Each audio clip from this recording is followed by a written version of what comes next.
Hello everyone. कैसे हैं आप सब। स्वागत करता हूं मैं आप सबका मेरे प्यारे से यूट्यूब चैनल पे राहुल जर्नल। और यहाँ पे हम मोशन चैप्टर कंटिन्यू कर रहे हैं और मोशन चैप्टर में पढ़ते पढ़ते हम लास्ट टॉपिक्स पे आ गए हैं।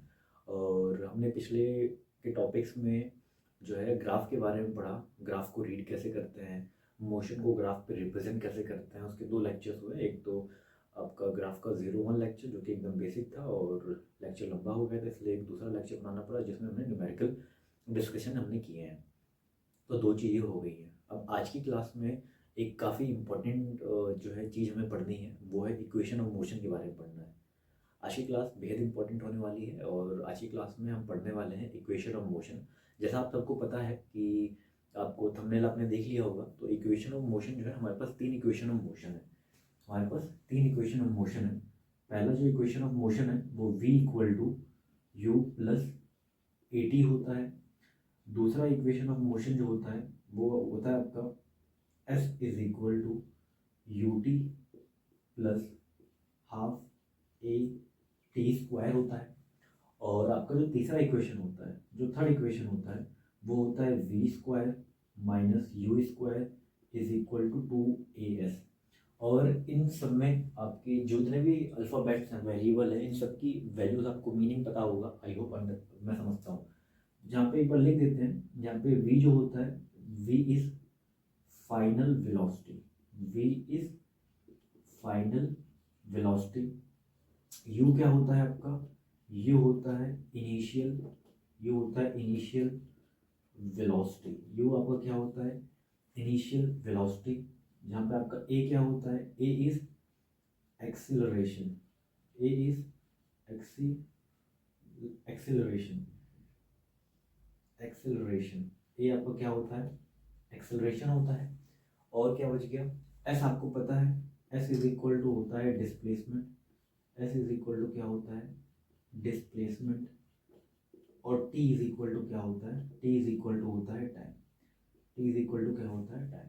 तो ये बेसिकली 5 वेरिएबल्स होते हैं और इन सब 5 वेरिएबल्स के बारे में हम पहले ही भी पढ़ चुके हैं। हम एक्सेलरेशन के बारे में पढ़ चुके हैं, डिस्प्लेसमेंट के बारे में पढ़ चुके हैं, वेलोसिटी क्या होती है, इनिशियल वेलोसिटी, फाइनल वेलोसिटी, और हम टाइम के बारे में जानते हैं कि टाइम क्या होता है। तो आज की क्लास में ये जो तीन इक्वेशन ऑफ मोशन आए हैं, इनका प्रूफ देखना है हमें। क्या देखना है, इनका प्रूफ देखना है, जो कि काफ़ी इंपॉर्टेंट है आपके एग्जाम पॉइंट ऑफ व्यू से। हर बार जो है 5 से 7 नंबर में ये क्वेश्चन आता है। और हालांकि ये जो इक्वेशन ऑफ मोशन है, इनका प्रूफ देखना भी जरूरी है, क्योंकि भाई हम हवा में तो पढ़ाई कर नहीं रहे हैं, हमें हर एक चीज़ के बारे में पता होना चाहिए कि कौन सी चीज़ कहाँ से आई है। तो एग्जाम पॉइंट ऑफ व्यू से भी जरूरी है। और फिजिक्स से अगर आप प्यार करते हैं, फिजिक्स को समझना चाहते हैं, तो आपको पता होना चाहिए कि जो आप इक्वेशन ऑफ मोशन यूज़ कर रहे हो क्वेश्चन को सॉल्व करने के लिए, वो आया कहाँ से है ना। मतलब चीज़ें हवा में तो चल नहीं रही हैं, बट पता होना चाहिए कि कहाँ से आया है कहाँ से नहीं आया है। तो आज की क्लास में हम इनका प्रूफ देखेंगे। क्या देखेंगे, प्रूफ देखेंगे।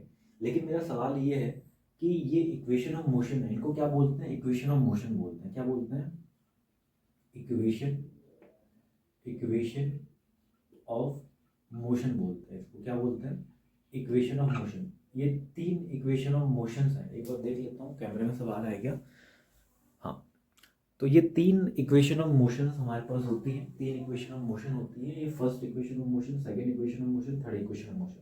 आप परेशान मत होइए, ये तो आपको याद तो करना पड़ेगा, लेकिन हम इतने क्वेश्चंस प्रैक्टिस कर लेंगे कि आपको ये रटना नहीं पड़ेगा। आपको क्वेश्चन सॉल्व करते करते ये सारी जो एक फॉर्मूलेज हैं, जो इक्वेशन ऑफ मोशन, वो खुद याद हो जाएंगे। हालांकि मैं आपसे ये पूछूंगा कि ये जो इक्वेशन ऑफ मोशन है, इनकी हमें ज़रूरत क्यों पड़ी, मतलब ऐसी क्या ज़रूरत थी कि हमें इक्वेशन ऑफ मोशन पढ़ने की ज़रूरत पड़ी। तो देखो, अगर मैं आपसे एक सिंपल सा सवाल पूछूं, अगर मैं आपसे एक सिंपल सा सवाल पूछूं कि एक ऑब्जेक्ट है, एक ऑब्जेक्ट है, ऑब्जेक्ट की जो स्पीड है वो है 10 मीटर पर सेकेंड। एक ऑब्जेक्ट की स्पीड है 10 मीटर पर सेकेंड। और मैं ये पूछ रहा हूँ कि बताओ वो कितना डिस्टेंस कवर करेगा अगर वो 5 सेकेंड्स चलता है। सिंपल सा सवाल है। एक ऑब्जेक्ट है, ऑब्जेक्ट की स्पीड एस, यहाँ पे क्या है, स्पीड है, एस क्या है, स्पीड है। तो स्पीड 10 मीटर पर सेकेंड है, डिस्टेंस हमें पूछ रहा है, और टाइम कितना है, 5 सेकेंड है। अगर 5 सेकेंड तक वो चलता है तो कितना डिस्टेंस कवर करेगा। तो यहाँ पे देखो दिक्कत, यहाँ पे कोई दिक्कत नहीं है, हमें पता है कि स्पीड जो होता है वो डिस्टेंस अपॉन टाइम होता है। तो यहाँ से अगर डिस्टेंस निकालना है तो speed into time is equal to distance. तो यहाँ से डिस्टेंस आपका इजीली निकल जाएगा, स्पीड कितना है 10 और टाइम कितना है 5, जो कि आ जाएगा आपका 50 मीटर। तो यहाँ पे आप बहुत इजीली कर पाए इसको, यहाँ पे आपने क्या कर दिया, बहुत इजीली इसको कर दिया। क्यों? क्योंकि यहाँ पे जो स्पीड थी वो कांस्टेंट थी। स्पीड क्या थी? कांस्टेंट थी। यानी हमें पता है कि स्पीड जो है कांस्टेंट है, इसका मतलब स्पीड का जो मतलब है, speed is equal to 10 metre upon में सेकेंड। और यहाँ पे 1 में लिखा हुआ है, कुछ भी नहीं लिखा तो 1। यानी स्पीड का मतलब ये है कि हर एक सेकेंड में ऑब्जेक्ट जो है वो 10 मीटर चली जा रही है। हर एक सेकंड में ऑब्जेक्ट 10 मीटर चली जा रही है। तो पहले सेकंड में 10 मीटर, दूसरे में 20 मीटर, तीसरे सेकंड में 30 मीटर, चौथे सेकंड में 40 मीटर, पांचवें सेकंड में 50 मीटर। तो यहाँ पे ऑब्जेक्ट की जो rate of cover of distance है वो सेम है। तो यहाँ पे हम कर पाए। लेकिन अगर सवाल ये होता कि ऑब्जेक्ट के पास एक्सेलरेशन है, मान लो एक ऑब्जेक्ट है, इनिशियल वेलोसिटी 0 है, एक ऑब्जेक्ट है रेस्ट पे है, किस पे है? एक ऑब्जेक्ट है रेस्ट पे है, और उसका जो एक्सेलरेशन है वो 1 मीटर पर सेकेंड स्क्वायर है। एक ऑब्जेक्ट है वो रेस्ट पे है, उसका एक्सेलरेशन कितना है? 1 मीटर पर सेकेंड स्क्वायर है। अब मैं आपसे पूछूं कि ये बताओ कि 5 सेकेंड में, अब ये मैं आपसे पूछूं कि 5 सेकेंड में कितना डिस्टेंस कवर करेगा, तो अब थोड़ा सा मामला जो है वो गड़बड़ हो गया। यहाँ पे स्पीड नहीं दी हुई है, समझने वाली बात है कि यहाँ पे स्पीड नहीं है, यहाँ पे दिया हुआ है एक्सेलरेशन। और एक्सेलरेशन का मतलब होता है कि हर सेकंड ऑब्जेक्ट की वेलोसिटी कितनी इंक्रीज हो रही है या कितनी डिक्रीज हो रही है, उसको हम बोलते हैं एक्सेलरेशन। तो यहाँ पे अगर आप ये फॉर्मूला लगाने लग जाओगे कि distance is equal to speed into time, तो सवाल ये है कि हर सेकंड ऑब्जेक्ट की जो स्पीड है वो चेंज हो रही है, तो कौन सा डिस्टेंस, कौन सा स्पीड रखोगे यहाँ पे और कौन सा टाइम रखोगे, है ना? तो ये चीजें बड़ी कॉम्प्लेक्स हो गई हैं। इसको निकालने का जो तरीका है, अगर मैं इसको ब्रेक करके निकालूं, अगर मैं मैनुअली कैलकुलेट करने की कोशिश करूं, तो एक्सेलरेशन का मतलब क्या होता है? ऑब्जेक्ट इस पे रेस्ट पे है, तो इसका मतलब इनिशियल वेलोसिटी क्या होगी? 0 होगी। अब ऑब्जेक्ट की जो एक्सेलरेशन है वो 1 मीटर पर सेकेंड है, यानी जब 1 सेकेंड बीतेगा तो ऑब्जेक्ट की स्पीड कितनी हो जाएगी? जब 1 सेकेंड बीतेगा तो ऑब्जेक्ट की स्पीड कितनी हो जाएगी? 1 मीटर पर सेकेंड। यानी फॉर फर्स्ट सेकेंड ऑब्जेक्ट की स्पीड कितनी हो जाएगी? स्पीड हो जाएगी 1 मीटर पर सेकेंड। तो यहाँ पे डिस्टेंस निकाल लो, distance is equal to speed into time. तो स्पीड कितना है 1, टाइम कितना है 1, तो डिस्टेंस आ जाएगा 1 मीटर। इसी तरह से अगर मैं डिस्टेंस, ये d1 हो गया, d2 निकालूं, d2 अब निकालने का क्या तरीका है? आपका जो है डिस्टेंस क्या है? स्पीड। अब जब दूसरा सेकंड बीतेगा तो एक सेकंड बीता तो स्पीड कितनी होगी? 1 मीटर पर सेकंड होगी। अब जब दूसरा सेकंड बीतेगा तो स्पीड कितनी हो जाएगी? 1 मीटर और बढ़ जाएगी। भाई एक्सेलरेशन यही तो होता है कि स्पीड किस रेट से बढ़ रही है, घट रही है। यहाँ पे पॉजिटिव एक्सेलरेशन, तो स्पीड बढ़ रही होगी। तो पहले सेकंड बीता तो 1 सेकंड हो गया, अब दूसरा सेकंड बीता तो 1 तो थी, अब 1 और बढ़ जाएगी। तो यहाँ पे आपका स्पीड कितना हो जाएगा? 2 मीटर पर सेकंड। और आपका टाइम कितना है? कितना टाइम लगा? 1 सेकंड और लगा। ये 1 सेकंड तक चला, इस स्पीड से कितना टाइम तक चला? 1 ही सेकंड तो चलेगा। तो ये आपका आ जाएगा 2 मीटर। ये कितना आ जाएगा? 2 मीटर। अब इसी तरह से d3 निकालेंगे, d4 निकालेंगे, 5वें सेकंड तक निकालेंगे। तो ये चीजें ना, देख रहे हो कितनी कॉम्प्लेक्स हो जा रही हैं चीजें जो है वो क्या हो जा रही हैं? कॉम्प्लेक्स हो जा रही हैं। तो इसी कॉम्प्लेक्सिटी से बचने के लिए, इतना ज्यादा पेचीदा ना हो, हमारे पास आया है इक्वेशन ऑफ मोशन। जब हम इक्वेशन ऑफ मोशन का यूज करते हैं तो इक्वेशन ऑफ मोशन यूज करके ये सारी जो चीजें होती हैं वो बहुत इजीली मैनेज हो जाती हैं, और आपको इंडिविजुअली कैलकुलेट नहीं करना पड़ता। ऑल्दो आप कैलकुलेट कर सकते हो, but it will consume a lot more time to calculate, और even it is very complex. अगर आपसे छोटी सी मिस्टेक हो गई तो आपको पूरा कैलकुलेशन क्या हो जाएगा? मिस्टेक हो जाएगा। तो इन्हीं सब का सोल्यूशन जो है वो है इक्वेशन ऑफ मोशन। इन्हीं सब का सोल्यूशन क्या है? इन्हीं सब का सोल्यूशन है equation of motion. Equation of motion use करके हम सारे इस तरह की जो डिस्टेंस है, टाइम है, एक्सेलरेशन, ये सारी चीजें निकाल लेते हैं। तो आज इन्हीं का प्रूफ देखना है हमें, और इन्हीं का क्या देखना है हमें? एक प्रूफ देखना है। तो आइए, अब ऐसा तो है नहीं कि मैंने इक्वेशन ऑफ मोशन लिख दिया और आप मान जाओगे, क्योंकि इनका प्रूफ तो देखना पड़ेगा, जैसा कि मैंने बताया। तो आइए हम सबसे पहले इनका प्रूफ देखते हैं, जो कि एग्जाम में भी आपका बहुत होता है। तो चलिए प्रूफ देखते हैं। हेडिंग डालिए। और जैसा कि मैंने आपको बोला है कि आप अपने नोट्स खुद बनाएं, आप अपने नोट्स स्वयं बनाएं। और अगर आप अपने नोट्स नहीं बनाते हैं तो भाई टेलीग्राम है हमारा, डिस्क्रिप्शन में लिंक दे दूंगा, नीचे आप स्क्रॉल करोगे तो आपको मिल जाएगा। और उस टेलीग्राम चैनल पे आप ज्वाइन कर सकते हैं और वहाँ पे आपको हर एक चैप्टर के नोट्स वगैरह कम्प्लीटली मिल जाएंगे। बट फिर भी मैं यही बोलूँगा कि अगर आप खुद के नोट्स खुद से बनाते हैं तो इससे बेस्ट और कुछ भी नहीं होगा। ठीक है, चलिए तो डेरिवेशन हेडिंग डाल दीजिए, derivation of equation of motion. Derivation of equation of motion, derivation of equation of motion, derivation of equation of motion by graph। हालांकि इसको जो ड्राइव करने के दो तीन तरीके होते हैं। अगर आपका मैथमेटिकल मेथड से भी ड्राइव कर सकते हैं, फिर हम ग्राफ के मेथड से भी ड्राइव कर सकते हैं, फिर हम कैलकुलस यूज करके भी, इंटीग्रेशन छोटे छोटे पार्ट्स में करके भी हम कर सकते हैं। तो लेकिन हमें हमारे सिलेबस में सिर्फ ग्राफिकल मेथड है, तो इक्वेशन ऑफ मोशन जो है हम ग्राफिकल मेथड से ड्राइव करेंगे, वही हमारे सिलेबस में है। ठीक है, तो आज की क्लास में हम डेरिवेशन देख रहे हैं। चलो तो सबसे पहले first equation of motion derive करेंगे। First equation of motion, first equation of motion. तो फर्स्ट इक्वेशन ऑफ मोशन क्या है? फर्स्ट इक्वेशन ऑफ मोशन है v equal to you plus AT. ये आपका फर्स्ट इक्वेशन है, ये आपका क्या है? फर्स्ट इक्वेशन है। और इसी फर्स्ट इक्वेशन को हमें क्या करना है? ड्राइव करना है। इसी फर्स्ट इक्वेशन को क्या करना है? ड्राइव करना है। तो अगर मैं एक ग्राफ बनाऊं, सबसे पहले आपको कुछ बातें आपको ध्यान रखनी है। अगर आप ड्राइव करना चाहते हो, if you want to drive the expression v equal to you plus a t, then you have to memorise, you have to remember some few points for the smoother derivation of that equation. And what are these points? These points are, first let us see, first let us make a graph, and here we have made a graph, and the graph we will be making will be of velocity time graph. Here we will not use displacement time graph, we will only use a velocity time graph, and you have to remember it. So here velocity and there I have written time, so it is a velocity time graph। ठीक है, तो velocity time graph हमने ले लिया। अब देखो, जब हम ध्यान से इक्वेशन में देखेंगे, अब आपको ग्राफ रीड करना आ गया है। देखो, जिसने इसके पहले के लेक्चर्स नहीं देखे हैं, ग्राफ का 01 वीडियो और ग्राफ का 02, जिसने नहीं देखा है तो जाके वो देख ले, उसके लिए बेटर रहेगा। हालांकि मैं कोशिश करूंगा समझाने की, बट अगर आप अच्छे से समझना चाहते हो तो आप बेटर यही होगा कि आप इसके जो ग्राफ के जो बेसिक लेक्चर है वो जाके इसको देख लीजिए, तो आपको ज़्यादा समझ में आएगा। ठीक है, तो मैं ये कह रहा हूँ कि मैंने एक वीटी ग्राफ ले लिया, मैंने एक वीटी ग्राफ ले लिया। अब जब मैं इस वीटी ग्राफ को देख रहा हूँ, जब इस वीटी ग्राफ है तो इसमें मुझे क्या चाहिए? मुझे वी भी चाहिए, वी मतलब फाइनल वेलोसिटी, मुझे यू भी चाहिए और मुझे ए भी चाहिए, और टाइम तो खैर वो तो इंडिपेंडेंट क्वांटिटी है। तो मैं जो ग्राफ है, कुछ ग्राफ में कुछ ऐसे बनाऊंगा। ग्राफ क्या है? कुछ ऐसे बनाऊंगा।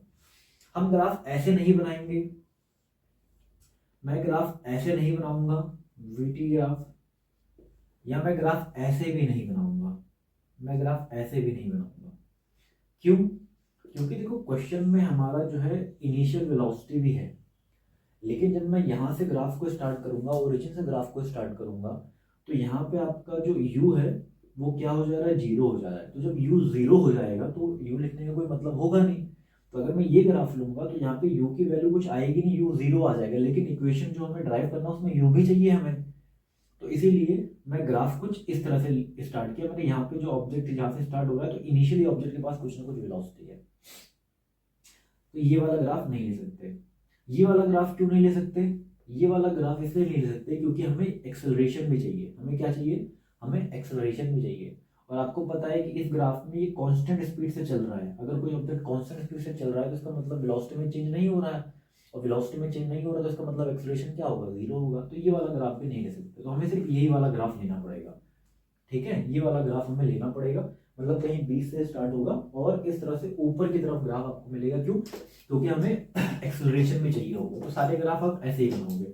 जितनी भी तीनों इक्वेशन ऑफ मोशन है और तीनों इक्वेशन ऑफ मोशन आप वीटी ग्राफ से ही ड्रॉ करोगे, ठीक है। जितने भी आप है वो आप किससे ड्रॉ करोगे, वीटी से ही ड्रॉ करोगे। अब आपको कुछ बातें ध्यान रखनी है कि अगर आपको क्या निकालना है, अब आपको देखो यहाँ पे एक्सेलरेशन है, तो अगर आपको यहाँ पे एक्सेलरेशन है तो एक्सेलरेशन निकालने के लिए आपको इसका क्या निकालना पड़ेगा, स्लोप निकालना पड़ेगा। क्या निकालना पड़ेगा, स्लोप निकालना पड़ेगा। तो स्लोप क्या हो जाएगा आपका, स्लोप आपको मैंने समझाया, स्लोप इज इक्वल टू होता है टेन थीटा, और टेन थीटा होता है y2 माइनस y1 अपॉन में x2 माइनस x1, या इसी को हम बोलते हैं परपेंडिकुलर अपॉन बेस, या टेन थीटा को क्या बोलते हैं, टेन थीटा को परपेंडिकुलर अपॉन बेस बोलते हैं। सारी चीजें एक ही है। या इसी को y डिवाइड बाय x भी बोल सकते हैं, जब हम y को x से डिवाइड करते हैं। तो अगर मैं इसका स्लोप निकालूं तो आपको मैंने सिखाया है कि ये जो लाइन है इसको इसके पैरेलल एक लाइन ड्रॉ कर दो। इसके पैरेलल मैंने क्या कर दिया, एक लाइन ड्रॉ कर दिया, और यहाँ से क्या करो, यहाँ से एक परपेंडिकुलर लाइन ड्रॉ कर दो। यहाँ से क्या कर दो, एक परपेंडिकुलर लाइन ड्रॉ कर दो। तो ये हमारे पास एक फिगर बन गया। ये मान लो ये पॉइंट ए है, this is point B, this is point C, और यहाँ पे अगर मैं इसकी वैल्यू देखूं तो ये जो है, ये मान लो आपका ये जो है, ये पॉइंट डी आ रहा है। क्या आ रहा है, पॉइंट डी आ रहा है, ठीक है। कोई दिक्कत तो नहीं है, कोई परेशानी तो नहीं है, ठीक है। और इसको यहाँ पे, इसको भी यहाँ से क्या कर दो, dot dot dot dot dot करके मिला दो, ठीक है। तो देखो पहले ऑब्जेक्ट की वेलोसिटी कुछ थी, बाद में ऑब्जेक्ट की वेलोसिटी चेंज हो गई कुछ। भाई पहले ऑब्जेक्ट की वेलोसिटी ये थी, बाद में वेलोसिटी चेंज हो गई, ये हो गई। तो मान लेते हैं ऐसा करने में टी टाइम लग गया। मान लेते हैं ऐसा करने में कितना टाइम लग गया, ऐसा करने में टी टाइम लग गया। समझ रहे हो भाई, वेलोसिटी चेंज हो रही है। पहले जब टाइम जीरो था तो वेलोसिटी इतनी थी, लेकिन कुछ टाइम बढ़ा, और टाइम बढ़ते बढ़ते वेलोसिटी यहाँ से यहाँ पहुंच गई। ये तो ग्राफ चल रहा है ऐसे, ठीक है। समझ में आ रहा है, कोई दिक्कत तो नहीं है, कोई परेशानी तो नहीं है, कोई दुविधा तो नहीं है। चलो अब देखो क्या है कि हमें पता है कि स्लोप क्या होता है, slope is equal to tan theta होता है। तो slope is equal to tan theta, और टेन थीटा होता है परपेंडिकुलर अपॉन में बेस। टेन थीटा क्या होता है, परपेंडिकुलर अपॉन में बेस। अब देखो अगर मैं इसका स्लोप निकालूं तो हमें ये बात पता होनी चाहिए कि जब कभी भी हम वीटी ग्राफ का स्लोप निकालते हैं, जब कभी भी हम वीटी ग्राफ का स्लोप निकालते हैं तो वीटी ग्राफ का स्लोप हमें क्या देता है, एक्सेलरेशन देता है। ये कुछ चीजें आपको पता होनी चाहिए। तो स्लोप जब हम निकालेंगे तो हमें पता है कि स्लोप निकालूंगा तो मुझे एक्सेलरेशन ही मिलेगा, इसलिए मैंने स्लोप की जगह पे क्या लिख दिया, एक्सेलरेशन लिख दिया, ठीक है। अब देखो अगर मैं बात करूं परपेंडिकुलर, तो इसके लिए परपेंडिकुलर क्या हो जाएगा, इसके लिए परपेंडिकुलर हो जाएगा सी बी। भाई ये है ना, ये वाला एंगल निकालना है, इसका टेन कितना है, इसका टेन कितना है, टेन थीटा कितना है, तो ये स्लोप होगा पिछले वाले लेक्चर में। तो इसके लिए हो जाएगा परपेंडिकुलर सी बी, और बेस हमारा क्या हो जाएगा, बेस हमारा हो जाएगा ए बी। तो यहाँ पे लिख दिया मैंने ए बी। कोई दिक्कत, कोई परेशानी तो नहीं है यहाँ तक, ठीक है। अब देखो क्या करेंगे, ये कुछ चीजें हैं जो आपको याद रखनी पड़ेगी। अभी धीरे धीरे समझ में आ जाएगा कि ऐसा हम क्यों कर रहे हैं, धीरे धीरे आपको समझ में आ जाएगा ऐसा हम क्यों कर रहे हैं। तो देखो यहाँ से जो सी बी है, सी बी जो सी बी है, क्या सी बी को मैं ऐसे लिख सकता हूँ, एक काम करते हैं, यहाँ पे हमारा ए बी सी डी, और ये ले लेते हैं ई, और एक ये पॉइंट ले लेते हैं एफ, ठीक है। A B C D E और एफ, यहाँ इसको भी हमने डोनेट कर दिया, ठीक है। इसको भी हमने क्या कर दिया, इसको भी हमने डोनेट कर दिया, क्योंकि इसकी भी जरूरत पड़ रही है हमें। कोई दिक्कत कोई नहीं। तो देखो सीबी जो है, सीबी को मैं लिख सकता हूं C F minus F B, लिख सकता हूं कि नहीं सकता हूं भाई। सी एफ में से अगर मैं एफ बी या बी एफ माइनस कर दूंगा तो बी सी बचेगा कि नहीं बचेगा, बचेगा ना। तो वही चीज है, सी बी बोलो बी सी बोलो, बात एक ही है। और जो आपका ए बी है, जो आपका ए बी है वही लेंथ ई एफ होगा कि नहीं होगा, ये बताओ। समझ में आया, जो सी बी है, सी बी को मैंने लिख दिया C F minus B F, तो C F minus B F या एफ बी, बात एक ही है। और जो ए बी है, जो लेंथ ए, देखो रेक्टेंगल बन रहा है कि नहीं बन रहा, तो रेक्टेंगल में अपोजिट साइड इक्वल होंगी, तो जो लेंथ ए बी की है वही लेंथ ई एफ की हो गई है, ठीक। अब देखो क्या है, इज इक्वल टू जो सी एफ होगा, सी एफ, ऐसा हमने क्यों किया, इसीलिए किया था कि जो सी एफ होगा यहां से लेके यहां तक की जो लंबाई है, ये क्या बता रही है भाई, इनिशियल वेलोसिटी ये u है और ये v है। पहले यहां से स्टार्ट किया u, और बाद में यहाँ चला गया तो नीचे से लेके यहाँ तक की जो लंबाई होगी वो फाइनल वेलोसिटी देगा कि नहीं देगा? अरे बाबा, ऐसे मान लो एक आपका वाई एक्सिस है, यहाँ पे 2 मीटर पर सेकेंड है, 4 मीटर पर सेकेंड है, 5 मीटर पर सेकेंड है, 6 मीटर पर सेकेंड है और यहाँ पे 8 मीटर पर सेकेंड है। तो एक ऑब्जेक्ट यहाँ पे पहुंच गया, तो अभी इसकी वेलोसिटी कितनी है? 8 मीटर पर सेकेंड है। तो ये 8 मीटर पर सेकेंड यहाँ ओरिजिन से लेके यहाँ तक की लंबाई ही तो है। चाहे मैं बोल दूं 8 मीटर पर सेकेंड है, और 8 मीटर पर सेकेंड क्या यहाँ से लेके यहाँ तक लंबाई ही तो है, लंबाई की तो बात कर रहे हैं, तो वही है। तो जो सी एफ होगा, सी से लेके एफ, ये आपका ऑब्जेक्ट की फाइनल वेलोसिटी होगा v, और एफ बी आपका क्या होगा? एफ बी देखो यहीं से तो एफ बी जो लेंथ है, एफ बी ये वाली लेंथ है, यहीं से तो ऑब्जेक्ट चलना स्टार्ट किया था, इसी वेलोसिटी से तो ऑब्जेक्ट चलना स्टार्ट किया था। तो ये आपका क्या हो जाएगा? इनिशियल वेलोसिटी हो जाएगा। जितनी वेलोसिटी से ऑब्जेक्ट चलना स्टार्ट करता है उसको क्या बोलते हैं? यू बोलते हैं। और देखो जो ई एफ है, यही टाइम टी है कि नहीं है कि नहीं? तो यहाँ से हमारे पास क्या मिल रहा है? यहाँ से हमारे पास मिल रहा है acceleration is equal to v minus u upon में टी। अगर मैं इसको रीअरेंज कर लूँ तो ये हमारा आ जाएगा a t is equal to v minus u. तो यहाँ से आ जाएगा v equal to you plus a t. ये आपका equation, first equation of motion drive होगा। इसको तारा लगा लो, इसको हम काफी यूज करेंगे। तो ये कुछ चीजें थी जिस तरह से ये जो है आपका फर्स्ट इक्वेशन ऑफ मोशन आपका क्या हो गया? ड्राइव हो गया। ये फर्स्ट इक्वेशन ऑफ मोशन आपका क्या हो गया? ड्राइव हो गया। और इसको आप नोट कर लीजिए और उम्मीद करता हूँ आपको समझ में आया होगा। तो कुछ चीजें आपको ध्यान रखनी है। अगर आपको ये ध्यान रखना है कि अगर आपको first equation of motion drive करना है, क्या करना है आपको? अगर first equation of motion drive करना है तो आपको क्या करना पड़ेगा? वीटी ग्राफ का स्लोप निकालना पड़ेगा। और ग्राफ आप कैसे लेंगे? आप बढ़ता हुआ ग्राफ लेंगे, 20 से स्टार्ट करेंगे और उस पर बढ़ता रहेगा ताकि उस पर एक्सेलरेशन आए। ठीक है, चलिए अब हम देखते हैं सेकंड इक्वेशन ऑफ मोशन कैसे निकलेगा।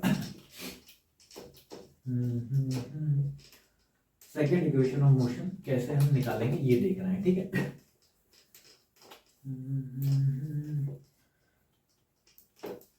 तो हम देखेंगे second equation of motion. Second equation of motion, second equation of motion. ठीक है, कोई दिक्कत तो नहीं है? थोड़ा सा गैप कर दूं, चलो कर देता हूं। Second equation of motion. नहीं, आज मतलब मैं इतना शांत ऐसा नहीं है कि एनर्जी मेरी कम है, बस ये होता है जैसे कुछ दिन, हर सारे दिन जो है एक जैसे नहीं होते हैं। तो आज बस मैं काफ़ी शांत हूँ और इतना एनर्जी की कमी नहीं है। एनर्जी तो खैर भरपूर है, अपना पूरा रूटीन किया है मैंने, बट फिर भी अलग अलग दिन होता है, अलग अलग मूड होता है। तो आज का बस ऐसे थोड़ा सा नॉर्मल सही है। तो चलिए देखते हैं, ये तो लाइफ है, होता रहता है। लाइफ लगी रहती है। चलता रहता है। तो चलो सेकंड इक्वेशन ऑफ मोशन क्या है? सेकंड इक्वेशन ऑफ मोशन जो है हमारा वो s is equal to u t plus half a t square है। सेकंड इक्वेशन ऑफ मोशन क्या है? सेकंड इक्वेशन ऑफ मोशन है s is equal to u t plus half a t square है। अब ये कैसे ड्राइव करेंगे? देखो यहाँ पे मैं एक ग्राफ बनाता हूँ और इसके लिए भी आप क्या बनाओगे? वीटी ग्राफ ही ड्रॉ करोगे। इसके लिए भी क्या करोगे? वीटी ग्राफ ही आप क्या करोगे? ड्रॉ करोगे। एसटी ग्राफ आपने एक भी ड्रॉ नहीं करना, आपने वीटी ग्राफ ही ड्रॉ करना है। ठीक है, आपने वीटी ग्राफ ही ड्रॉ करना है। देखो यहाँ पे भी आपका इनिशियल वेलोसिटी है, यहाँ पे भी आपका एक्सेलरेशन है। तो आपको इनिशियल वेलोसिटी भी चाहिए और आपको एक्सेलरेशन भी चाहिए। तो फिर से आपका जो ग्राफ बनेगा वो कुछ इस तरह से ही बनेगा, कुछ इस तरह से ही बनेगा। क्या बनेगा? इसी तरह से बनेगा। अब आपने ध्यान ये रखना है कि इस बार आपने ये करना है कि पिछली बार तो आपने स्लोप निकाला था, लेकिन इस बार आपने क्या करना है? इस बार एरिया निकालना है। क्या निकालना है? एरिया निकालेंगे। क्या निकालेंगे? एरिया निकालेंगे। देखो यहाँ पर भी वैसे आपको पता है कि जब वीटी ग्राफ का जब हम एरिया निकालते हैं तो क्या मिलता है? डिस्प्लेसमेंट मिलता है। तो यहाँ पे डिस्प्लेसमेंट आ रहा है, पिछले वाले में डिस्प्लेसमेंट नहीं था, v equal to you plus a t, displacement को कोई टर्म नहीं था, तो वहां पे स्लोप निकाल दिया। लेकिन जहां पे भी आपको डिस्प्लेसमेंट दिख जाए, जहां पे भी आपको क्या दिख जाए? डिस्प्लेस, कोई भी इक्वेशन हो, चाहे सेकंड इक्वेशन हो, चाहे थर्ड इक्वेशन हो, अगर आपको वहां पे डिस्प्लेसमेंट का टर्म दिख रहा है तो डिस्प्लेसमेंट का टर्म अगर है तो हम वहां पे एरिया ही निकालेंगे। ठीक है, वरना डिस्प्लेसमेंट और कहाँ से आएगा भाई? अगर ग्राफ यूज कर रहे हो तो ग्राफ का जब हम एरिया निकालेंगे तब जो डिस्प्लेसमेंट मिलेगा। तो आपने कोई भी अगर ड्राइव कर रहे हो इक्वेशन मोशन, उसमें डिस्प्लेसमेंट दिख जाए तो समझ जाना एरिया निकाल के ही होगा वो। अब देखो अगर मैं इसका एरिया निकालूं तो एरिया निकालना आपको सिखाया है मैंने, एरिया निकालना सिखाया है। देखो अगर मैं यहाँ से क्या करूँ, एक परपेंडिकुलर गिरा दूँ, ये हो जाएगा। और यहाँ से लेके यहाँ तक स्टडी कर रहे हैं तो यहाँ पे भी आप क्या कर दो, एक परपेंडिकुलर गिरा दो, ये परपेंडिकुलर गिरा दिया, ठीक है, ये हो गया परपेंडिकुलर। अब इसका मैं एक नाम देता हूँ, ये हो जाएगा ए, ये हो जाएगा बी, इसको मिटा देते हैं, ए बी सी, ये हो जाएगा डी, और यहाँ पे इसको मिला देते हैं, थोड़ा सा ऊपर हो गया है ये हो जाएगा आपका, ये आपका हो जाएगा ए बी सी डी, और ये हमारा हो जाएगा ई, ठीक है, ये हमारा क्या हो जाएगा बी, और यहाँ पे वेलोसिटी रखी हुई है पूरे पे, और यहाँ पे टाइम रखा हुआ है, ठीक है, यहाँ पे टाइम रखा हुआ है, ठीक। अब देखो क्या है अब मुझे क्या निकालना है, एरिया निकालना है। तो ये जो पूरा है, ये जो पूरा एरिया आया है इसके अंडर में, ये पूरा एरिया हमें क्या करना है, ये पूरा एरिया हमें निकालना है। लेकिन हम एरिया जो है इस तरह से निकालेंगे, आपको देखो ये जो पूरा इक्वेशन ऑफ मोशन है ये दो पार्ट्स में ब्रेक है, ये दो पार्ट्स में ब्रेक है। यहाँ पे क्या करूँगा, ये वाली लाइन अटैच कर लूंगा, मैं क्या करूँगा, ये वाली लाइन अटैच कर दूंगा। तो आप देखोगे ध्यान से, ए बी सी डी ई, और यहाँ पे एफ ले लेते हैं। तो ये जो पूरा का पूरा एरिया है दो पार्ट में ब्रेक हो गया। पहला पहला तो ये रेक्टेंगल में ब्रेक हो गया, ए बी एफ डी, और दूसरा ये छोटा वाला रेक्टेंगल, सॉरी छोटा वाला ट्राइंगल आ गया आपका, ठीक है। तो ये दो पार्ट में ब्रेक किया हमने। तो हम क्या करेंगे, इस पूरे का एरिया निकालना है, तो एरिया आपका स्केलर क्वांटिटी होता है, तो आप निकाल के क्या कर दो, ऐड कर दो, कोई फर्क तो पड़ेगा नहीं। तो मैं इसका एरिया निकालूंगा, इसका एरिया निकालूंगा, ऐड कर दूंगा। अब ऐसा किया क्यों मैंने, ऐसा इसलिए किया क्योंकि मुझे यहाँ पे दिख रहा है यूटी। अब यूटी आपको कुछ एरिया ऑफ रेक्टेंगल टाइप नहीं लग रहा, एरिया ऑफ रेक्टेंगल क्या होता है, एल इंटू बी। तो ये ना कहीं मुझे एरिया ऑफ रेक्टेंगल की याद दिला रहा है, यू इंटू बी। तो इसीलिए मैंने यहाँ पे रेक्टेंगल में ब्रेक कर लिया। और दूसरा ये जो आपको हाफ एटी स्क्वायर दिख रहा है, ये area of right angle triangle नहीं लग रहा। एरिया ऑफ राइट एंगल क्या होता है, हाफ बेस इंटू हाइट। तो कुछ वैसा नहीं लग रहा, ये आपका एरिया ऑफ रेक्टेंगल लग रहा है और ये आपका एरिया ऑफ ट्राइंगल लग रहा है। तो ये जो पूरी इक्वेशन आपके दो पार्ट्स में ब्रेक है, ये जो पूरी इक्वेशन है आपकी दो पार्ट्स में ब्रेक है। और ध्यान से देखोगे तो ये एरिया ऑफ रेक्टेंगल और ये एरिया ऑफ ट्राइंगल से रिसेंबल कर रहा है। तो इसीलिए मैं क्या करूंगा कि जब मुझे सेकंड इक्वेशन ऑफ मोशन निकालना है तो मैं इसका जो एरिया है, एक इसका एरिया अलग से निकालूंगा, इसका एरिया अलग से निकालूंगा, ठीक है। चलो देखते हैं, शुरू करते हैं। और फिर से वही है कि ये इनिशियल वेलोसिटी है और ये फाइनल वेलोसिटी है। तो ऐसा करने में जो है टी टाइम लगा। ऐसा करने में कितना टाइम लगा, ऐसा करने में वेलोसिटी चेंज करने में टी टाइम लगा। कुछ तो टाइम लगेगा, तो हमने बोल दिया टी टाइम लगा, ठीक है। कोई कंफ्यूज तो नहीं हो रहा है, टी टाइम लगा, इस पे वेलोसिटी रखी है, इस पे टाइम रखा, और ए से बी जाने में यानी इनिशियल वेलोसिटी यहाँ से लेके यहाँ तक ले जाने में, चेंज करने में उसको टी टाइम लगा, ठीक। अब अगर मैं एरिया निकालूं, एरिया, तो एरिया आपको क्या हो जाएगा, area is equal to area of rectangle A B F D plus area, यहाँ पे ए आर लिख देता हूँ, सही रहेगा, कंफ्यूज नहीं हो जाएगा। ए आर मीन्स एरिया, और area of triangle D F C आ जाएगा कि नहीं आ जाएगा। अब आपको पता है कि जब आप एरिया निकालोगे, क्या निकालोगे, एरिया। चलो अभी इसको एरिया ले दो, एरिया। तो एरिया ऑफ रेक्टेंगल एबीडी कैसे निकलेगा, निकलेगा हमारा बेस इंटू हाइट। तो बेस आपका कितना है, एबी, भाई इसका ही रेक्टेंगल बन रहा है ना, तो बेस एबी, और हाइट कितना हो जाएगा, हाइट हमारा हो जाएगा बी एफ, हाइट हो जाएगा बी एफ। तो ए बी इंटू में बी एफ, तो ए बी इंटू में B F, area of rectangle निकल गया। प्लस मैं बात करूं एरिया ऑफ ट्राइंगल डीएफसी तो कैसे निकलेगा, राइट एंगल ट्राइंगल है, हाफ बेस, बेस कितना हो जाएगा, बेस हमारा हो जाएगा डीएफ इंटू में आपका हाइट कितना हो जाएगा, हाइट हो जाएगा आपका सी एफ। हो जाएगा कि नहीं हो जाएगा, बताओ, कोई दिक्कत, ठीक। अब देखो क्या है, आपको पता है कि चलो एक काम करते हैं, इसको फिर से एरिया ले लेते हैं, अभी एक ही बार में लेते हैं। तो area is equal to A B, देखो ए बी, इसको एज इट इज रहने दो, ए बी इंटू में बी एफ। आपका बी एफ कितना, बी एफ को बी एफ रहने दो। इसके साथ थोड़ी सी हमें करामारी करनी पड़ेगी। देखो ये जो डी एफ है, डी एफ जो है, डी एफ की जगह पर मैं ए बी लिख सकता हूँ, बताओ भाई। जो रेक्टेंगल है ना ये डी ए बी एफ, पूरा क्या रेक्टेंगल है, तो जो लेंथ हमारी डीएफ की होगी वही लेंथ हमारी एबी की होगी, तो डीएफ की जगह मैंने क्या लिख दिया, एबी लिख दिया। इनटू में जो सीएफ है, सीएफ पिछले वाले इक्वेशन में क्या किया था, ये जो सीएफ है, क्या सीएफ को मैं ऐसे ले सकता हूं, सीबी माइनस एफ बी, बताओ लिख सकता हूँ कि लिख सकता हूँ? भाई ये वाली पूरी लाइन है, इस पूरी लाइन में से ये काट दो तो ये बचेगा, वही चीज यहाँ पे भी कर रहे हैं कि पूरे में से हमने ये काट दिया तो ये आ जाएगा।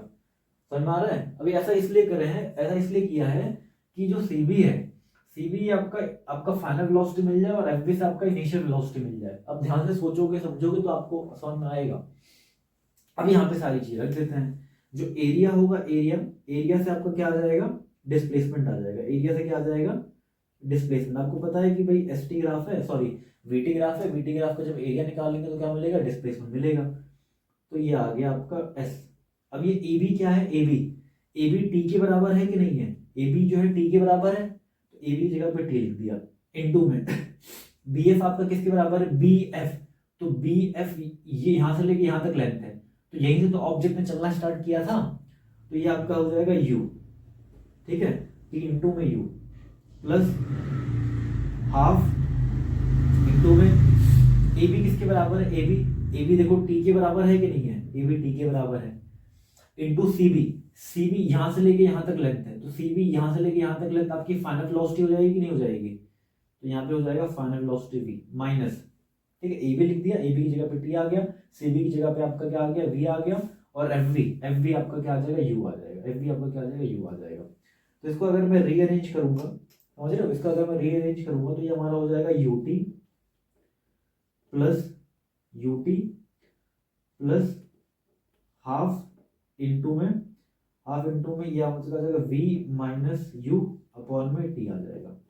कोई दिक्कत? अब हमें क्या चाहिए, हमें चाहिए टी स्क्वायर, और हमें ये वाला, हमें ये वाले टर्म में नहीं चाहिए, हमें इस वाले पूरे टर्म को क्या करना है, गायब करना है। क्या करना है, गायब करना है। तो अब क्या करेंगे, हम फर्स्ट इक्वेशन की हेल्प लेंगे। We know that v equal to you plus a T.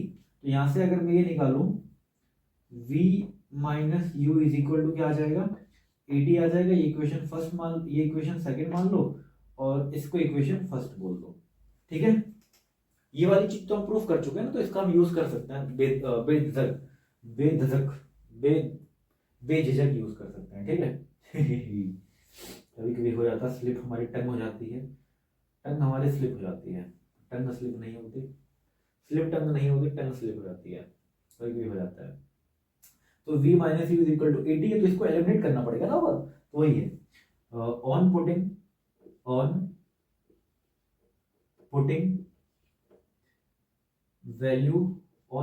Value of second equation in first equation. तो फर्स्ट इक्वेशन रखेंगे तो आपका क्या आ जाएगा, s is equal to u t plus half, और इसकी जगह पे क्या आ जाएगा, v माइनस यू की जगह पे क्या आ जाएगा, ए टी आ जाएगा, ए टी, और यहाँ पे किससे मल्टीप्लाई हो रहा है, यहाँ पे t से मल्टीप्लाई हो रहा है, तो ये आपका आ जाएगा s is equal to u t plus half a t square. तो ये आपका सेकेंड इक्वेशन ऑफ मोशन भी ड्राइव हो गया है, इसको तारा बना लीजिए, ठीक है। कोई दिक्कत, कोई परेशानी तो नहीं हुई आपको, ठीक है। चलो अब हम देख लेते हैं, इसको नोट आउट कर लो। अब हम देख लेते हैं थर्ड इक्वेशन ऑफ मोशन, क्या कर लेते हैं, अब हम देख लेते हैं थर्ड इक्वेशन ऑफ मोशन, कि थर्ड इक्वेशन ऑफ मोशन आपकी कैसे आई है, ठीक है। चलो इसको नोट कर लिया होगा आप सबने, उम्मीद करता हूँ नोट कर लीजिए अच्छे से, और सुंदर सुंदर नोट्स बनाइए।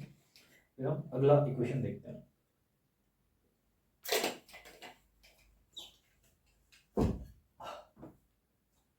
चलो इरेज कर रहा हूं इसको मैं।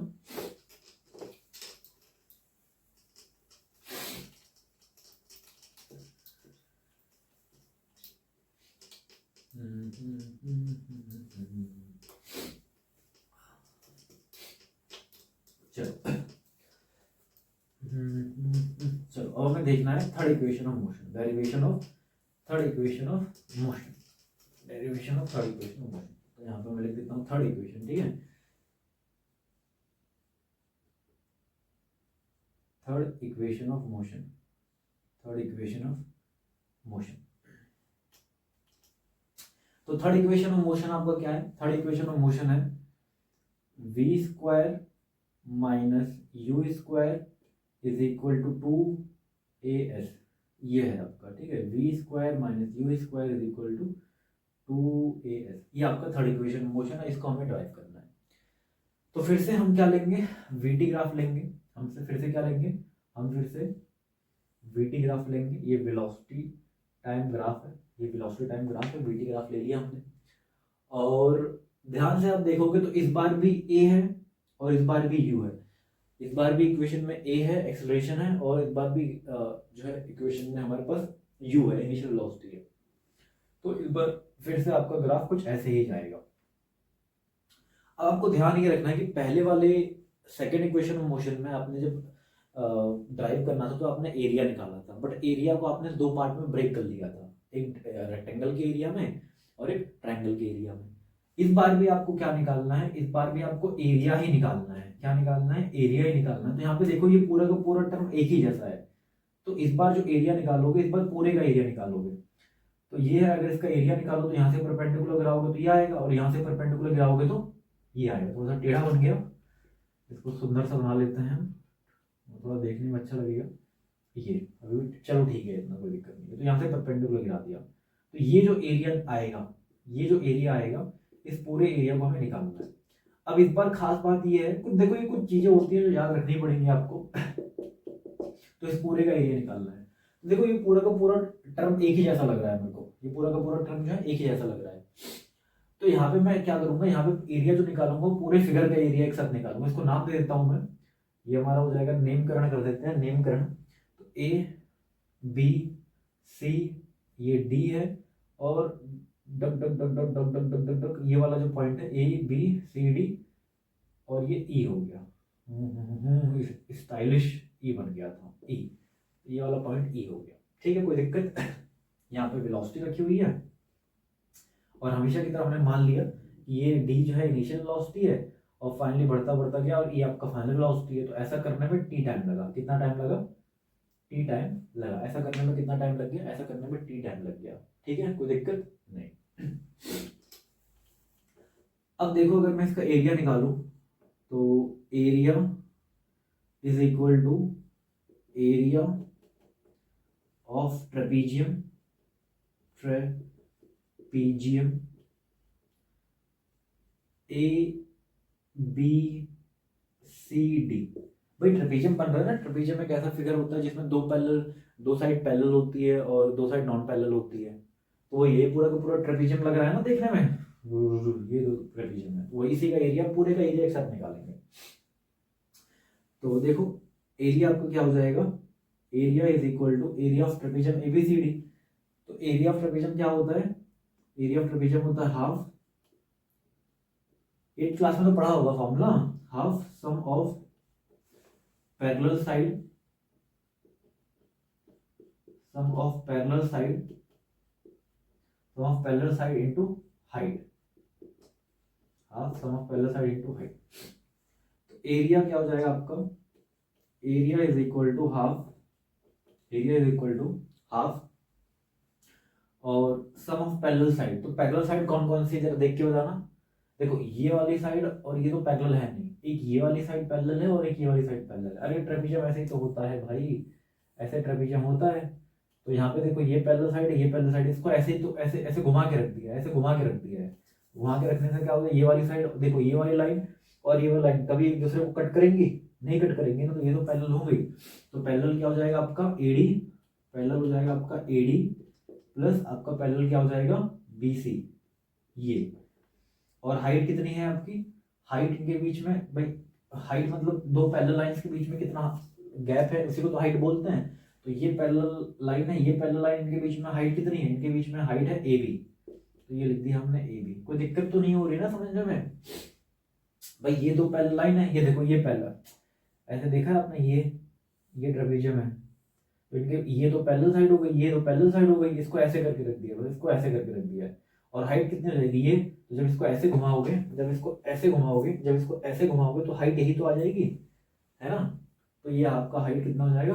हाइट आपका हो जाएगा, हाइट आपका यही हो जाएगा। ठीक है, चलो वैल्यूज यहाँ पे रख देते हैं। देखो एरिया क्या है, अगर एरिया निकालेंगे तो हमें पता है एरिया क्या देता है, डिस्प्लेसमेंट देता है, is equal to half into में एडी जो है एडी, अब क्या होता है एडी, जो एडी जो होगा वो इनिशियल वेलोसिटी यू के बराबर है कि नहीं है बताओ भाई। एडी जो है ये इनिशियल वेलोसिटी है, प्लस जो आपका बीसी है, बीसी बीसी वो आपका वी के बराबर है, फाइनल वेलोसिटी के बराबर है कि नहीं है ना।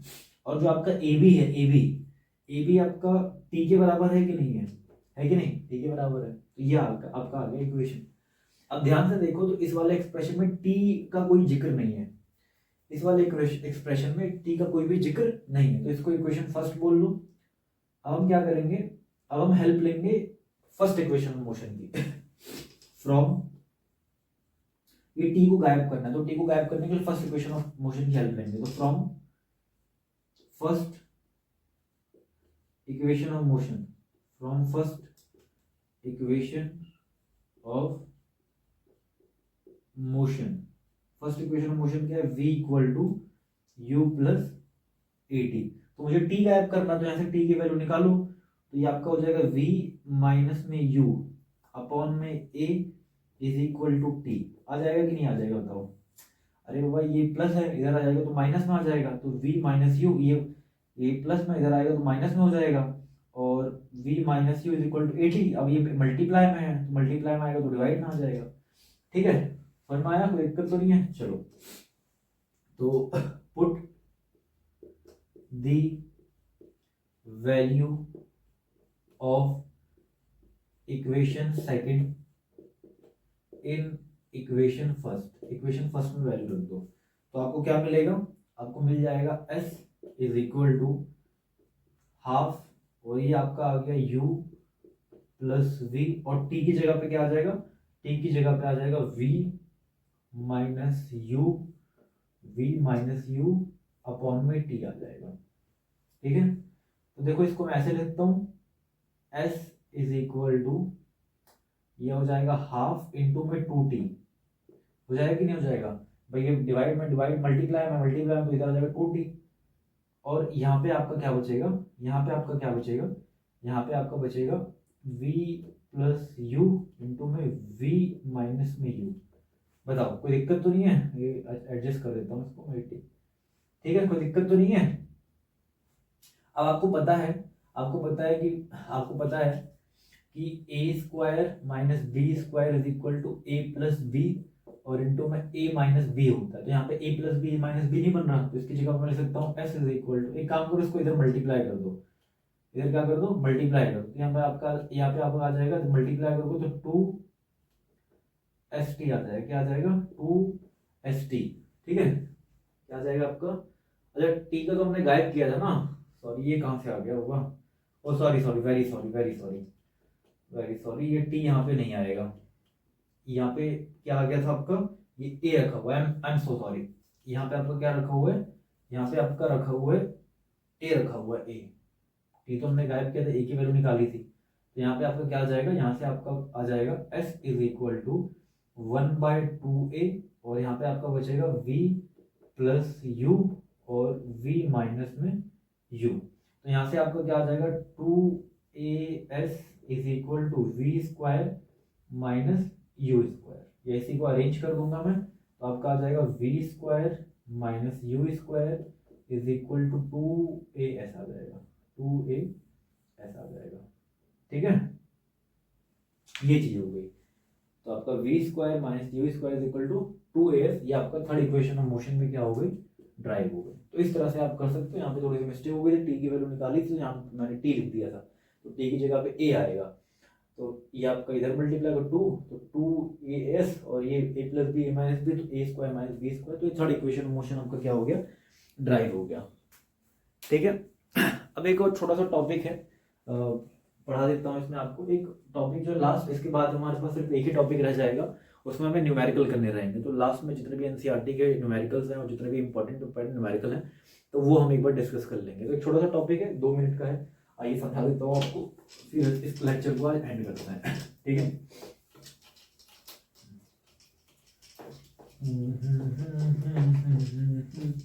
आपका एनसीईआरटी का भी टॉपिक है ये। हालांकि ये टॉपिक तो अपने आप में एक पूरा चैप्टर है, बट एनसीईआरटी में बहुत छोटे में दिया हुआ है, तो वो मैं आपको समझा देता हूँ जितना आपको जरूरत है।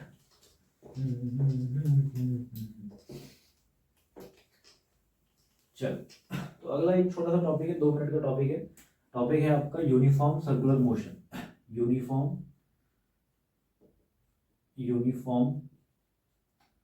Circular motion. Uniform circular motion. अब देखो, जो वर्ड है यूनिफॉर्म, 2 वर्ड से मिलकर बना है uniform circular motion. Uniform circular और मोशन। तो यूनिफॉर्म मतलब क्या होता है? Constant speed. यूनिफॉर्म मींस क्या होता है? कांस्टेंट। जब भी आप यूनिफॉर्म वर्ड सुनो तो यूनिफॉर्म मतलब समझ जाना कांस्टेंट। यूनिफॉर्म मींस क्या होता है? कांस्टेंट। तो ये आपका हो जाएगा constant. Uniform means constant. Circular मतलब सर्कुलर पाथ में।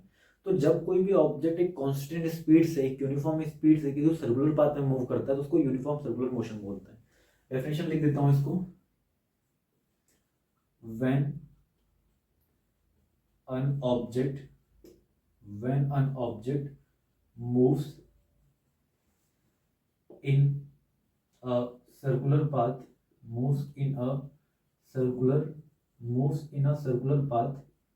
with constant speed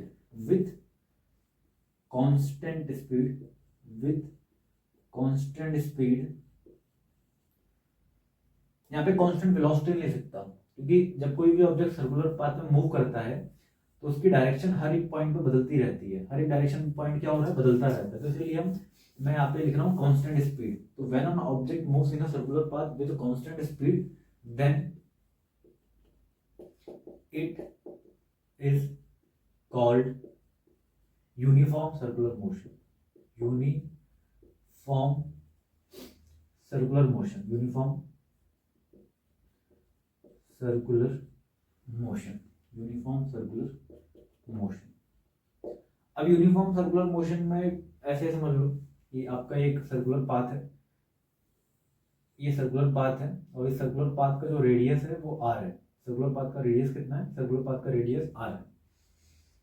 तो इसमें आपसे ये पूछेगा कि एक ऑब्जेक्ट है, इसने इसका 1 चक्कर कंप्लीट किया, 2 चक्कर कंप्लीट किया, तो बताओ उसकी स्पीड कितनी होगी टी टाइम में? तो आपको पता है कि जो वेलोसिटी होगी, वेलोसिटी आपकी क्या हो जाएगी? डिस्टेंस अपॉन में टाइम। वेलोसिटी क्या होती है? डिस्टेंस अपॉन में टाइम। तो आपका वेलोसिटी क्या हो जाएगा? वेलोसिटी हो जाएगा, अगर किसी ने 1 चक्कर मारा है टी टाइम में, अगर किसी ने 1 रेवोल्यूशन लिया है, 1 रेवोल्यूशन इन टी टाइम, तो उसकी स्पीड कितनी हो जाएगी? उसकी स्पीड कितनी हो जाएगी? डिस्टेंस कितना हो जाएगा? डिस्टेंस हो जाएगा 2 पाई आर। डिस्टेंस कितना हो जाएगा? 2 पाई आर अपॉन में टी। तो बस इसमें यही है। सर्कुलर मोशन में आपसे और ज्यादा कुछ नहीं पूछेगा। ये आपसे स्पीड पूछेगा, तो 1 राउंड मारेगा तो 2 पाई आर, 2 मारेगा तो 4 पाई आर, 3 और मारेगा तो 6 पाई आर। तो इस तरह से आपको कर देना है। तो ये है यूनिफॉर्म सर्कुलर मोशन। जब कोई ऑब्जेक्ट आपका सर्कुलर पाथ में मूव करता है कांस्टेंट स्पीड से, तो उसको हम क्या बोलते हैं? यूनिफॉर्म सर्कुलर मोशन बोलते हैं। और आपसे ये पूछ सकते हो, तो ये आपका क्या हो जाएगा? वेलोसिटी पूछेगा, स्पीड पूछेगा, तो डिस्टेंस अपॉन में टाइम। तो डिस्टेंस क्या होता है? 2 पाई आर अपॉन में टाइम। तो ये हो जाएगा।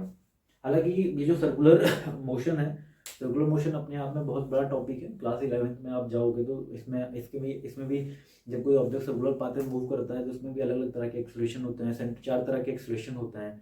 सेंट्रीपिटल एक्सेलरेशन होता है, सेंट्रीफ्यूगल एक्सेलरेशन होता है, टेंजेंशियल एक्सेलरेशन होता है, नेट एक्सेलरेशन भी होता है। तो अपने आप में एक बहुत बड़ा टॉपिक है ये। बट क्लास 9th के हिसाब से आपको इतना ही जानना है कि होता क्या है यूनिफॉर्म सर्कुलर मोशन, और बस इतना ही आपको जानना है, ठीक है। इसमें एक क्वेश्चन ये आता है कि जो बच्चे काफ़ी कंफ्यूज रहते हैं वो मैं आपको बता देता हूँ। जैसे रेस कर रहा हूँ मैं, ठीक है। इसमें क्वेश्चन ये पूछता है कि अगर एक ऑब्जेक्ट आपका यूनिफॉर्म स्पीड, अगर एक ऑब्जेक्ट आपका यूनिफॉर्म सर्कुलर मोशन में है, अगर आपका ऑब्जेक्ट यूनिफॉर्म सर्कुलर मोशन में है, if object is in uniform circular motion, then does it have acceleration? यानी अगर एक ऑब्जेक्ट आपका यूनिफॉर्म मोशन में है, यूनिफॉर्म सर्कुलर मोशन में, तो उसके पास एक्सेलरेशन होगा कि नहीं होगा। तो जो बच्चे इसको ऊपर ऊपर से देखेंगे तो ये देखेंगे यार यूनिफॉर्म, यूनिफॉर्म मतलब कांस्टेंट, और एक्सेलरेशन जब होता है जब ऑब्जेक्ट के पास क्या हो, ऑब्जेक्ट की वेलोसिटी चेंज हो, तो इसका मतलब यहाँ पे तो ऑब्जेक्ट की वेलोसिटी चेंज ही नहीं होगी, इसका मतलब यहाँ पे एक्सेलरेशन ऑब्जेक्ट के पास नहीं होगा। कोई भी ऑब्जेक्ट अगर यूनिफॉर्म सर्कुलर मोशन में है तो उसके पास एक्सेलरेशन नहीं होगा। लेकिन आप भूल जा रहे हो कि जो वेलोसिटी जो होती है वो दो बातों पे डिपेंड करती है। ये आपका स्पीड पे डिपेंड करती है, स्पीड मींस मैग्नीट्यूड, मैग्नीट्यूड पे डिपेंड करती है, और एज वेल एज ये डायरेक्शन पे भी डिपेंड करती है। ये किस पे डिपेंड करती है, डायरेक्शन पे भी डिपेंड करती है। ऑल्दो यूनिफॉर्म सर्कुलर मोशन में होने की वजह से इसकी स्पीड फिक्स हो गई, इसकी स्पीड फिक्स हो गई, लेकिन हर एक पॉइंट पे इसकी डायरेक्शन जो है वो चेंज हो रही है। हर एक देखो, आपने देखो कोई भी अगर एक स्टोन मान लो, उसको इस तरह से घुमाओ, उसको इस तरह से घुमाओगे, तो जिस भी पॉइंट पे आप रिलीज करोगे वो उसी डायरेक्शन में चला जाएगा। जिस भी पॉइंट पे रिलीज करोगे वो उसी डायरेक्शन में, ऐसे मान लो जूम जूम जूम जूम, ऐसे बहुत तेज घुमा दो तो आवाज आती है ना, zoom zoom zoom zoom zoom. तो जिस भी पॉइंट पे आप उसको रिलीज करोगे, जिस भी आप घुमा रहे हो, zoom zoom zoom zoom zoom zoom zoom, जिस भी पॉइंट पे रिलीज करोगे वो उसी डायरेक्शन में चला जाएगा। तो वही है कि जब कोई ऑब्जेक्ट सर्कुलर पाथ में मूव करता है तो ऑल्दो उसकी स्पीड तो फिक्स है, यूनिफॉर्म सर्कुलर मोशन तो स्पीड फिक्स होगी, लेकिन डायरेक्शन चेंज हो रहा है। तो डायरेक्शन चेंज होने की वजह से आपका वेलोसिटी चेंज होगी, और जब वेलोसिटी चेंज होगा तो उस पर एक्सेलरेशन आएगा, क्योंकि वेलोसिटी चेंज हो रही है तो वेलोसिटी चेंज है तो एक्सेलरेशन आएगा।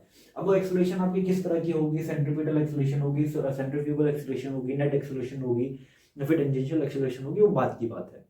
तो वो आपके सिलेबस में नहीं है। बस आपको ये पता होना चाहिए कि जब कोई ऑब्जेक्ट यूनिफॉर्म सर्कुलर मोशन में मूव कर रहा है कांस्टेंट स्पीड से, तब भी उसके पास एक्सेलरेशन होगा, and the reason behind that is that which I have explained you. तो थैंक यू सो मच, आज का ये था लेक्चर, और उम्मीद करता हूँ आपने काफ़ी इन्जॉय किया होगा इसको। सर इन्जॉय कौन करता है, लेक्चर कौन इन्जॉय करता है, कोई जोक थोड़ी ना चल रहा है और आपको समझ में आया होगा। तो सारे टॉपिक्स आपको समझ में आए होंगे, तो पढ़ाई वढ़ाई करते रहिए। अब मिलते हैं एक लास्ट लेक्चर में जहाँ पे न्यूमेरिकल्स होगा, न्यूमेरिकल्स भर भर के प्रैक्टिस करेंगे हम, अच्छे अच्छे न्यूमेरिकल लेके आऊँगा आपके लिए मैं। तो अगले लेक्चर में मिलने से पहले आप सारे जो लेक्चर्स हैं उसको अच्छे से नोट कर लेना, रिवाइज कर लेना, फॉर्मूला बना लेना, एक फॉर्मूला शीट बना लेना, और अच्छे से एक बार लेक्चर्स सारे एक बार रिवाइज करके आना अगले लेक्चर में, ताकि हम न्यूमेरिकल करेंगे अच्छे अच्छे। ठीक है, तो चलिए मिलते हैं अगले वीडियो में।